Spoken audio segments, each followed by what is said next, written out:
It's a really big group of people. How do you keep them all in check? Because, it's 59 gay men? How do you keep them all corralled and behaving? It takes a village. It really does.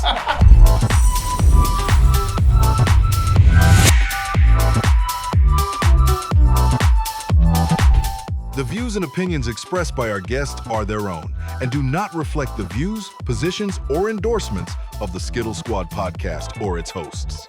Welcome to the Skittle Squad Podcast. We're glad you're here today. My name is David Smith, and I'm here with my fabulous co-host. I'm Paul Piker. Hey, Raul, how are you? Good. How are you? Good. Where are we? I don't know where we are. This is very different. A whole new look for season 4. New studio, new look. We're really excited to kick off season 4.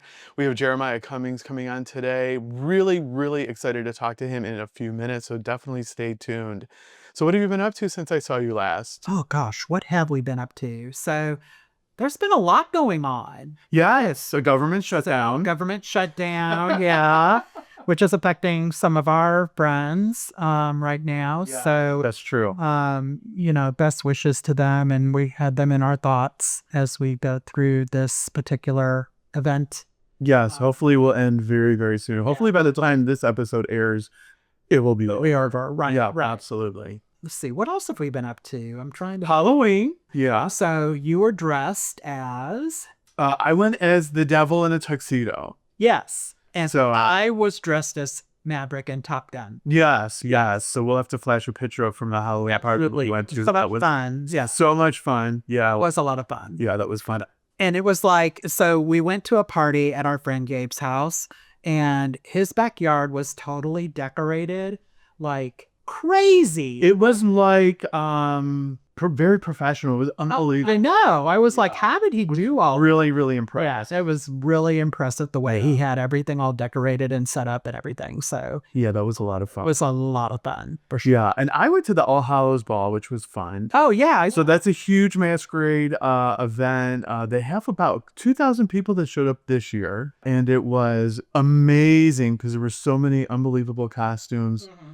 But I will tell you, it was a little intimidating walking through the event because I knew a lot of people there, but you didn't recognize anyone. So it was like very awkward feelings, like, oh my God, what's going on here? But that was a lot of fun too. So yeah, shout out to the All Hallows Ball. Yeah, I didn't, I had an invitation to go and wasn't able to go because it was kind of late notice. Mm-hmm. But definitely next year I'll make sure that I go. So are you binging any TV shows lately? What are you watching? Anything new? I did start watching, so I'm a big fan of Brian Murphy Okay. and all of his shows. So I was watching Monster.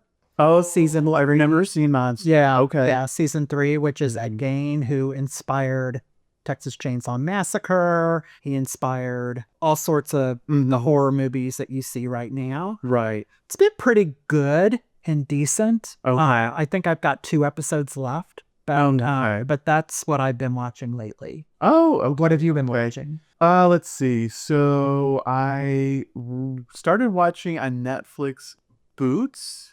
Oh, yeah, I did hear about it. Yeah, it's interesting because there's a lot of great eye candy on that show, but content is really, I don't want to say disturbing, but very intense. Huh. Yeah, a lot of about like being bullied in childhood, and obviously it happens at boot camp for the Marines, and it's just so intense. Yeah. But it's been pretty good. I've been trying to get into that. I'm trying to think if there's any other shows I've been watching per se. Anything reality related? Because, the Housewives of Beverly Hills is getting ready to start up. I'm excited to see that. I know, I am too. Excited to see that. Now, I did rewatch The Osbournes. Oh, yeah, that's right. So they released it on Peacock, and there's 4 seasons. And I guess I could share this. It's kind of an embarrassing fact, but when the show originally aired, it was a first in the reality industry. Really, around that time, the only thing we really had was MTV Railroad, right. and the Anna Nicole Smith show had, I think, come out around that same time. Yeah, I think so. I had such a infatuation with the Osbournes, I would dream that I was in their family. for years. I just was, I don't know, I just loved that show so much.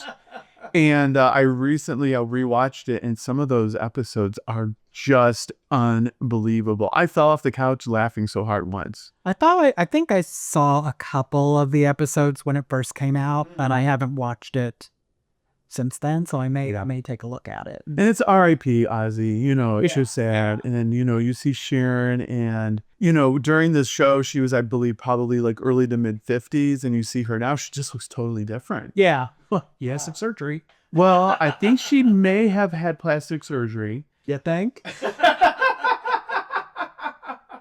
And also, maybe taking some Ozempic or something like that. She has lost weight, and so is Kelly. Kelly has lost weight. Yeah. But I think Kelly looks good. Yeah.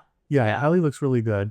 Yeah, I was actually chatting with a friend of mine yesterday, and he said that he had seen Kelly at, I think it was Vanderpump Rules. What's the name of that bar that she has in Paris and Vegas? Oh, I don't know. I think it's Vanderpump Garden. Oh, okay. So anyway, and then apparently she was, you know, toting a little dog and like one of the carry-ons. But you know, those Osbournes, they love their dogs. Yeah.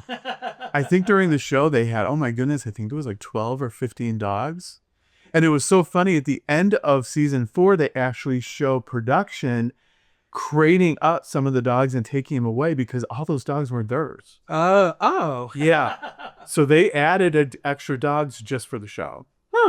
So I hate to give this spoiler to everyone, but reality television might not be fully reality. You don't say. I know. The other thing that we did that we didn't mention is we saw Randy Rainbow.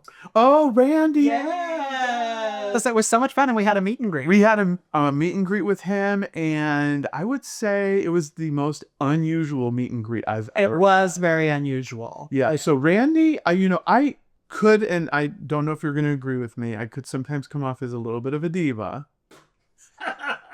But no.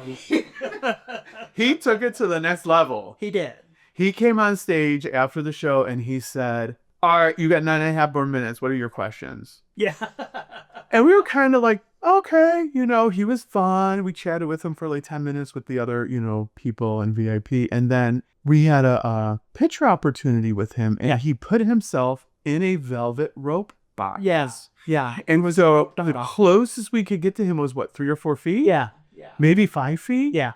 Yeah. And so we'll have to flash a picture up that we took with him. Yeah. But it was awkward. It was a little weird. Especially when they're paying it extra. Although he was very nice, and he did sign some things for me and sign some things for Rick. But it was a really good. He's very talented. Mm-hmm. And, you know, I don't know why he did the whole velvet rope thing. Maybe it was for safety reasons. Well, he says he didn't want to get sick. But honestly, I think he's just a diva. But anyway, that's fine. I mean, I guess if I think back, because I went to BravoCon a couple of years ago, and I did a few celebrity pictures with different housewives, and I did one with Vicky from the Real Housewives of Orange County, which everyone knows Vicky. Yeah. And she went, like, she literally, like, pushed me away, like, on my shoulder. Like, so you can even see, if I can find this photo, we'll flash it up, but she, like, kind of pushes me away. Really? So I think I'd rather do the velvet rope than having, like, the person, like, pushing you away. That's really weird. Have you ever had that experience with other celebrity toys? No, not real. Because I've done meet and greets before. I did the meet and greet with Matt Matthews, who I think is so talented and hilarious. And he was super friendly and had his arms around us when we had our picture taken. And he was very approachable. I just wonder, you know, are all celebrities, because why are you a celebrity if you're going to be like that, right? Because you're going to have fans, right? You know? Yeah. So I don't know. It's just weird. So if you were to do a meet and greet, you know, because I know that your celebrity stardom is just skyrocket. I mean, you can't go anywhere without people recognizing. You know it's true. Would you let people, like, come right up to you? Yeah. Or, okay. So you know velvet rope. Yeah. Because there have been people that have come up to me and recognized us from the show. Right. And I don't know them. Yeah. And I'm a hugger anyway, so I'm going to give them a hug and say, hey, how you doing? So on and so forth. So I do have a question about the hugging.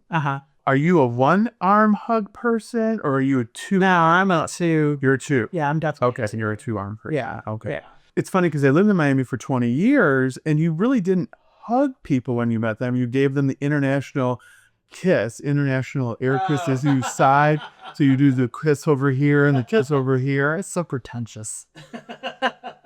Oh, really? Is it pretentious? Yes. Oh, God. I think I might have been pretentious. Very pretentious. No. Oh, my God.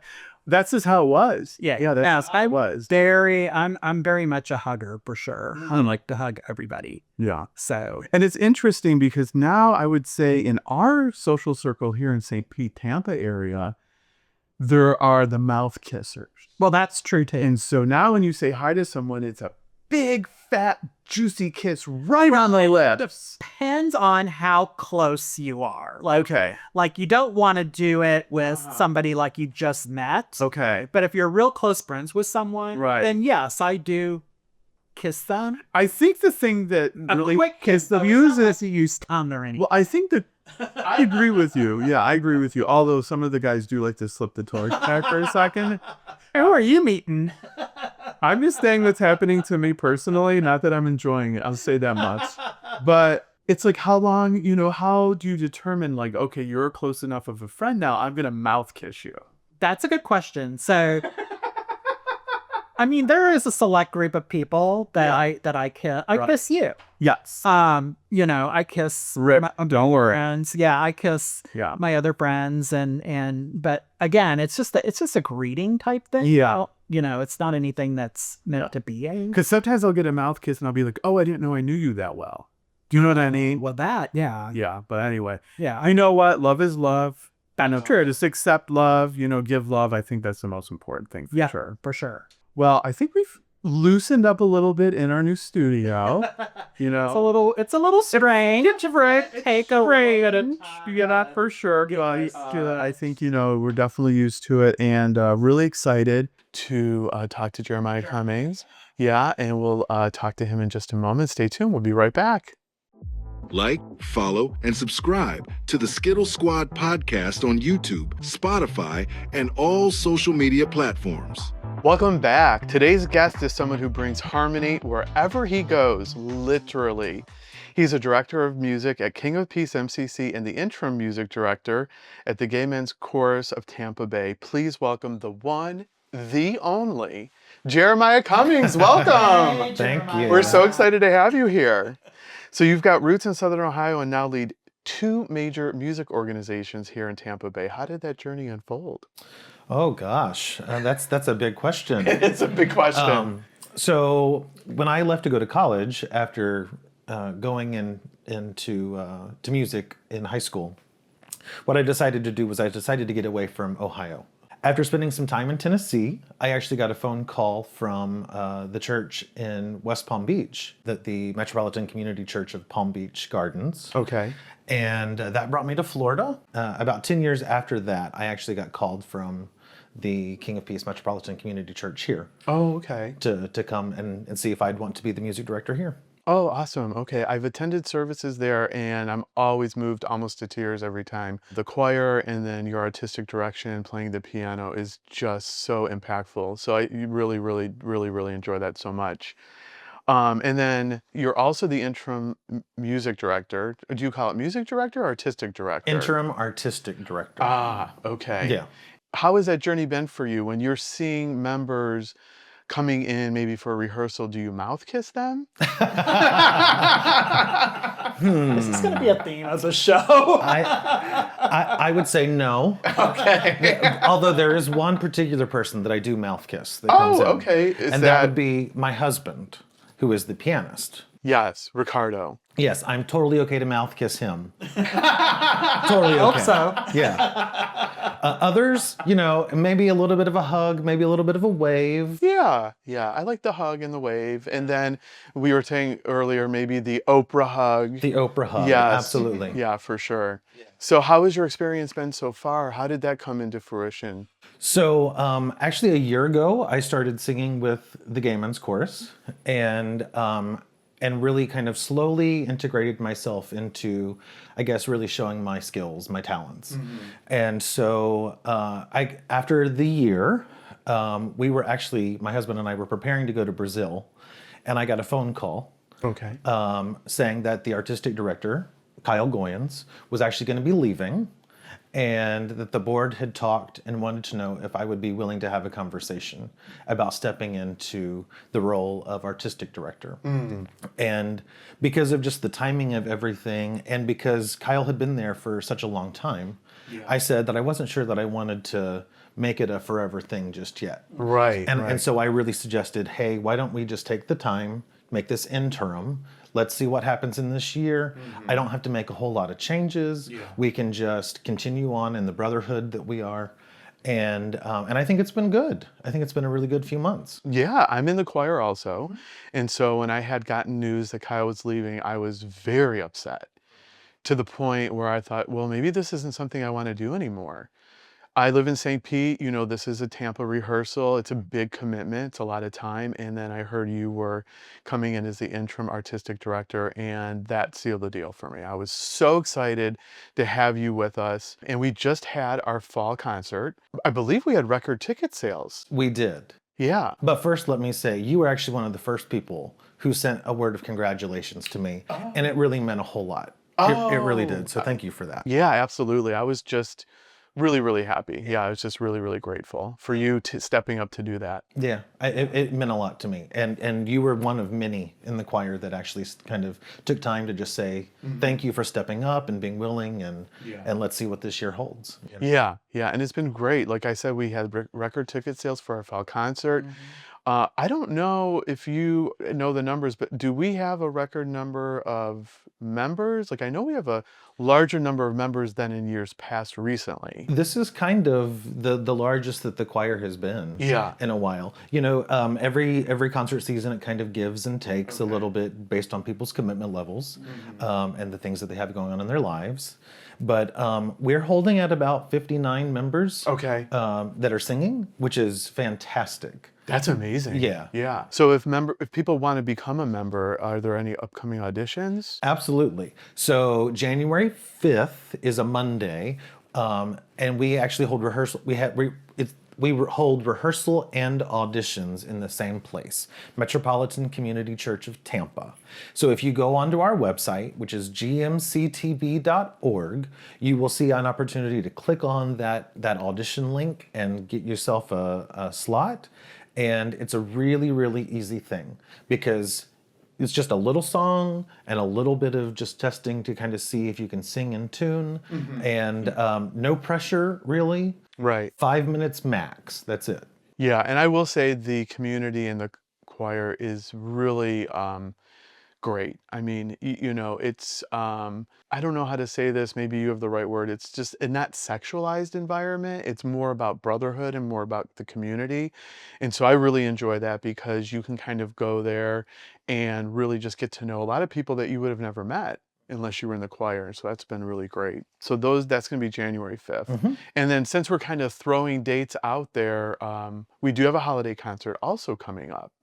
And so maybe let folks know how they can get their tickets and when that is. Yeah, so our holiday show is called Holly, Jolly, and Gay, and that's taking place on Friday, December 5th, and Saturday, December 6th. December 5th takes place at Allendale United Methodist Church here in St. Petersburg, and on Saturday, December 6th, it happens at Seminole Heights United Methodist Church in Tampa. And so you can go to our website again to order tickets. It is gmctb.org/tickets, and you'll get all the information there. And I will say really quick that we did sell out in the fall. So really, if you're interested in going, get your tickets now. Especially if you're on the St. Pete side. St. Pete always has a whole lot more tickets that are sold. You were talking about record attendance sales for the fall. We actually had to ask if we could put more chairs out, because we sold out quickly and then we sold out again. And then we had a few people show up at the door. So yeah, definitely really get tickets great. now. Yeah. So, what does it take to put a show like that together? Like, how do you choose the songs? How do you choose who's going to sing what? What is the thought process behind that? So I can say for the Disney concert and for this holiday show, it has taken nothing from me. Because when I stepped in as the interim artistic director, the previous artistic director had already chosen the plan kind of for these two shows. And I just took what he had and went with it. But generally speaking, what happens is we have to come up with our themes. And from our themes, we then have to kind of look to see like what would be the best songs for everybody to sing, whether they're available for purchase for TTBB, an all-male choir, or if there's something we really want, if we could find somebody to arrange music for us. And then we kind of decide, all right, we're going to do about 8 songs, 10 songs for the choir. We have a small group called Rain Bros, and so we have to then choose some music for the Rain Bros as well. And then we kind of leave it open to everybody else to say, we have a few slots left if you want to do a small quartet, if you want to do a solo, if you want to do a duet, if you want to pull out half of the choir and do a medley like they did last year of like all kinds of 90s music.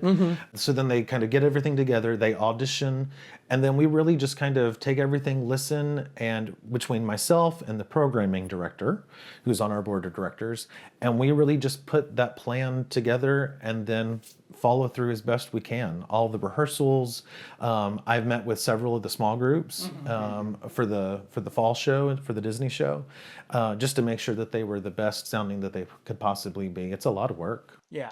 Yeah, and it's interesting because I don't think folks realize the number of hours that we're preparing, and so when they get that final show, it's crisp. And the reviews that we had gotten in the fall were just absolutely amazing. I know all of my friends, even Paul, said it was absolutely amazing. Even Paul. When are you going to do a solo? I need to, do I have to audition for solo, Yes, right? you do. Okay, so Yeah. I need to prepare for an audition. So maybe when I get some free time, I will consider to do I mean, I go to every single concert because I just love going because they're so much Yeah. fun. But I would love to see David do a solo. I think that would be great. That would be really interesting. I'll definitely have to remind him of when the spotlight auditions are Yeah. for the next concert. Yeah. I can't wait for that reminder. So when you think about being the interim artistic director, what do you see as your future with the choir? Do you see that turning into a full-time position or? So I don't know. That's a really hard question to answer. I do know that the decision as they put the advertisement up for the permanent artistic director position, it's going up soon. I would hope that through the work that I have done, that it will make me a qualified candidate. As we move forward, I'll definitely be putting my name into the mix. Awesome. But Okay. there's a small group of people that will make that determination, interview several people, and then maybe even bring some people out to kind of work with the choir to see how they work with the group. Okay. Well, I have a feeling they're not going to work out. Well, we'll see. But that's just my opinion. So, Fingers crossed. We'll see. all right. It's a really big group of people. How do you keep them all in check? Because it's 59 gay men. So how do you keep them all corralled and behaving? It takes a village. It really does. I'm very grateful for the work of the board of directors. I'm very, very grateful for the work of the section leaders who actually meet with all of the different sections and get them ready. It really is just a matter of being focused, trying to maintain the plan of rehearsal that I want to keep, making sure that it's a fun environment, making sure the energy is really good, and then offering time for fun, for fellowship, for great harmony making, and as we sing together, and just making sure that it's the best 2.5 hours that we can have every single Monday night. Yeah, it really, really is a lot of fun, but it is a little bit of work involved too. So yeah, absolutely. And I've really enjoyed having you lead the choir so far and hope that can continue on forward. Thank you, David. So it's really interesting because, Ricardo is the new pianist for the choir, and he also works with you at MCC, King of Peace. And so you guys, probably spend a lot of time together. You'd No? think so. No? You'd think so, but not really. No. No, okay. Yeah. Do you guys have maybe conflicts about maybe creative control, or are you just like the director and that's it? Absolutely. That's why I get paid the big bucks, right? Got it. So he just is a minion. He just does whatever you say, and that's it. That would be lovely. He'd get lots of open mouth kisses that way, right? No, we work really well as a team. Good. I think. Yeah. There are many evenings because we do work different schedules. Okay. So I work kind of midday and he works evenings. And so really our weekends are spent together with a lot of time music making.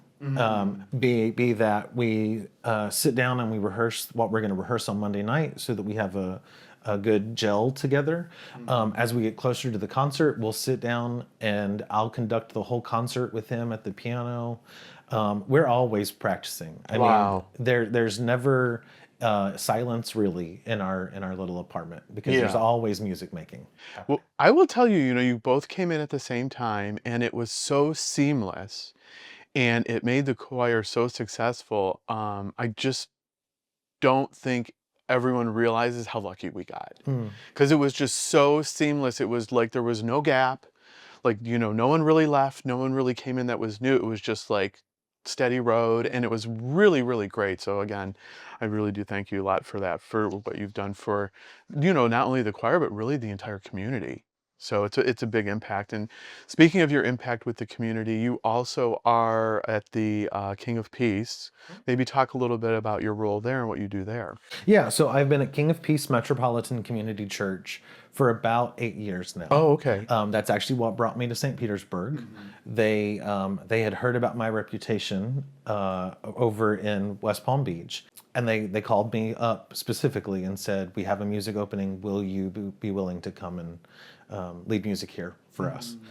And so we had to make some miracles happen so that could actually be something that was viable for the two of us. Okay. At the time, we were working through Ricardo's green card process. Okay. And we didn't want to harm any of that, Right. And so once we got the go ahead, definitely made sure that was kind of in my radar.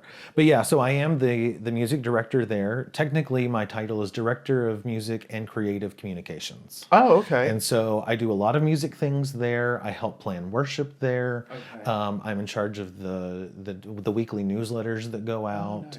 nice. I'm also the senior staff member because I've been there the longest. Okay. And so I come with lots of wisdom. Remember that. I come with lots of wisdom.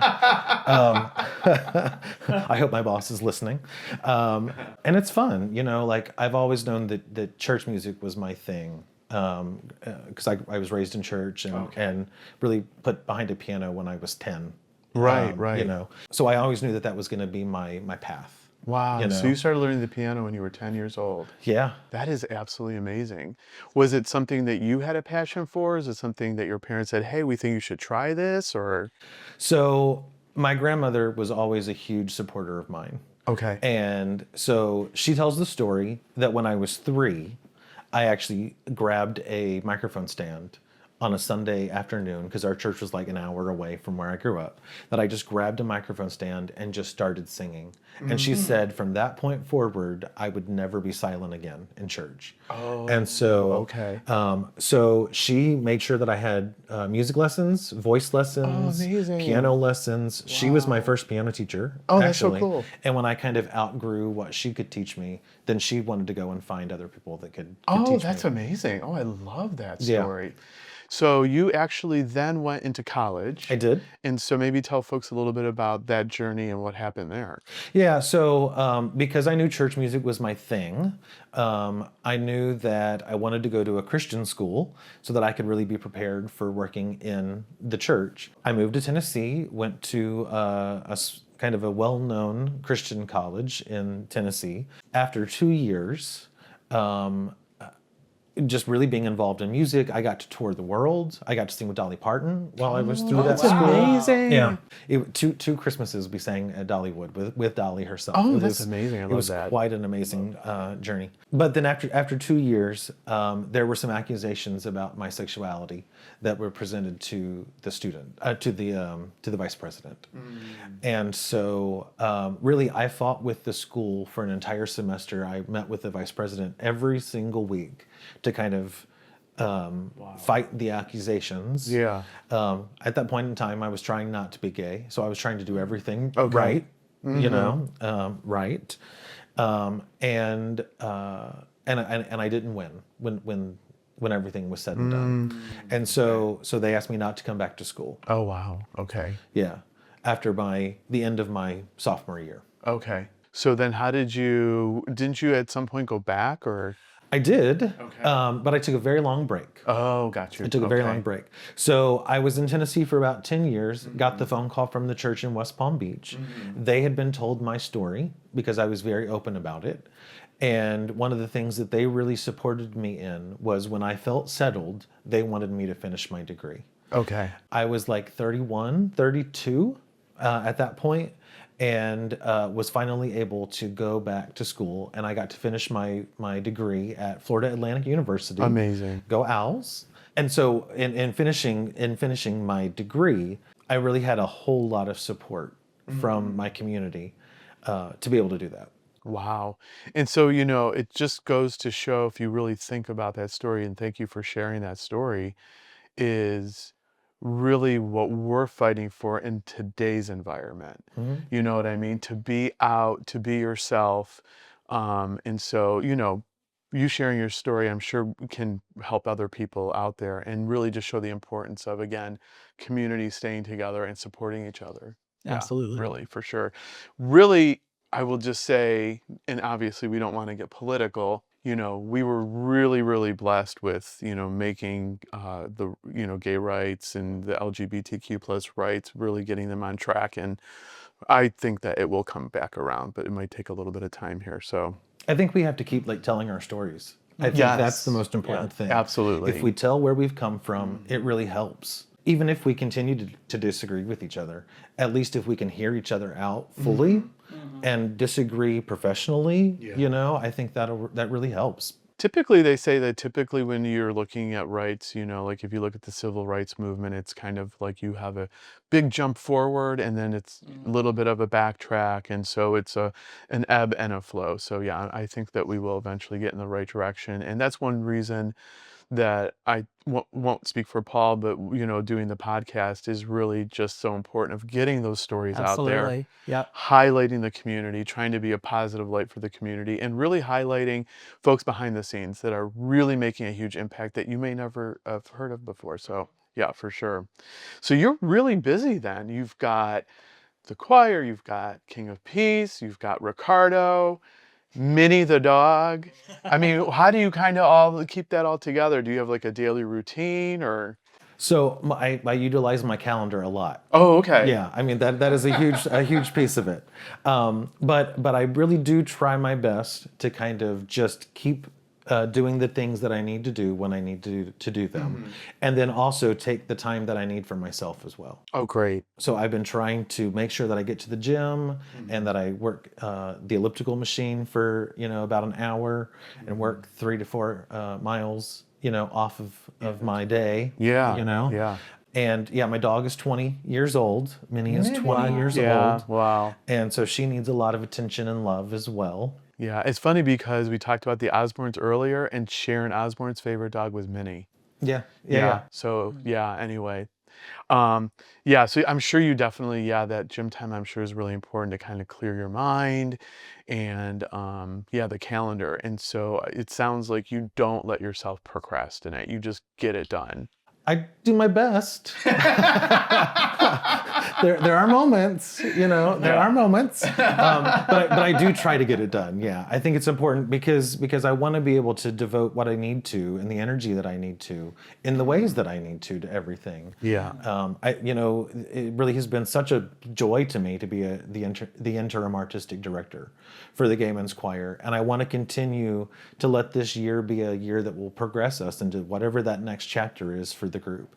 And I think I have to give my best in that. With the church, I think I need to give my best as well. And so I really do try not to procrastinate. Yeah. Well, your passion and your energy, definitely, you could see the impact you're making. So it's really exciting. Paul, do you have any other questions for Jeremiah you want to check in with him So on? who are your inspirations? So my grandmother first and foremost, because I wouldn't be doing what I'm doing without her and her support. And she's been gone a few years now. So, but really, musically, there are two people who I love just tremendously, and that is Celine Dion and that is Whitney Houston. Yeah, classics. Yeah. And I think those were two of the best voices of our generation. For sure. A lot of time when I'm on the elliptical machine, there will be a lot of Whitney, there will be a lot of Celine, a gay boy here, right? You know. So if maybe you could give everyone like one message, like what takeaway would you want everyone to have from our conversation today? You know, the world is really divided right now. And as we continue to kind of move forward, we really just need to do the best that we can to hear each other, to tell our stories, to be united in the ways that we can be united, because that's what's going to really allow everything that we do through our music, through the world, through our belief systems, to just really come out. And if we were to do that, if we were to find organizations like the Gay Men's Chorus that we can be supportive of, I think it really helps, because we're going to need those as we move forward in the next little bit of time. Yeah, for sure. It's about creating community and really providing a safe space for people and a space for people to go to and to connect. Because I do think in our digital age, a lot of people are very isolated right now, and they don't know where to go for that community. Yeah, for sure. Any final thoughts from you, Paul? Not for me. So if you'd like to be a guest on the Skittle Squad podcast, or you'd like to be a sponsor of the show, you can reach us at contact@theskittlesquad.com. Jeremiah, thank you so much for coming on today. It's been an absolute pleasure. Please follow us on all of our socials, like on YouTube, subscribe on YouTube, and we'll see you next time. Bye.